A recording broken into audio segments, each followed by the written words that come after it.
नमस्कार, हिंदी संस्कृत ज्ञान गंगा में आपका स्वागत है। यदि आपको हमारी वीडियो अच्छी लगती है, लाइक करें, सब्सक्राइब करें,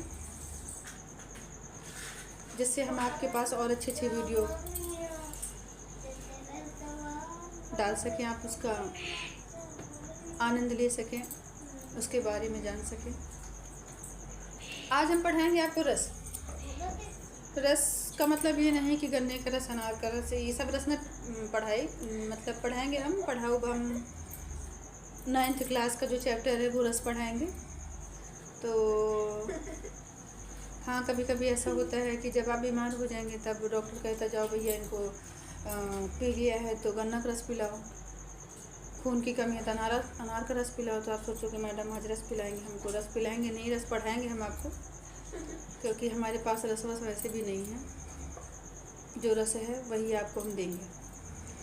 तो रस जो है वो भरत मुनि ने कहा था, विभाव अनुभाव संचारी भाव संयुगाद्र रस निष्पत्ति। अर्थात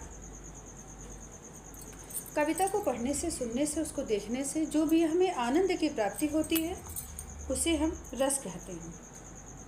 साहित्य में भी उसे रस कहा जाता है। ये मत समझिएगा खाली हम ही कह रहे हैं, साहित्य में भी उसे रस कहा जाता है। अर्थात जब आप कोई मूवी देख रहे हैं, जोक्स वाली अगर जानी लीवर आ गए तो आप दांत निकाल करके हंसेंगे, क्योंकि लगता है कि अब जानी लीवर आए तो ऐसी कोई हरकतें तो करेगा ही।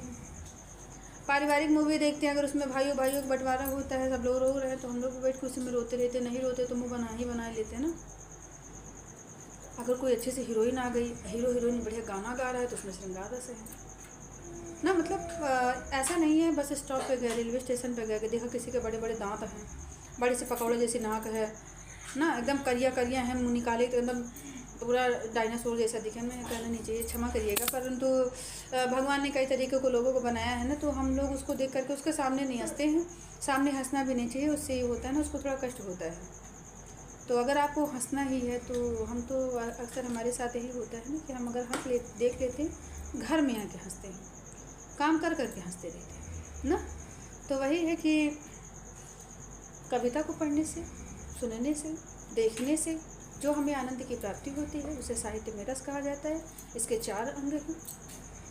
पहला विभाव, अनुभाव, व्यभिचारी भाव और लास्ट है अस्थाई भाव। तो इन्हीं चारों अवयवों से मिलकर के हमारा रस तैयार हुआ है। संचारी भाव का मतलब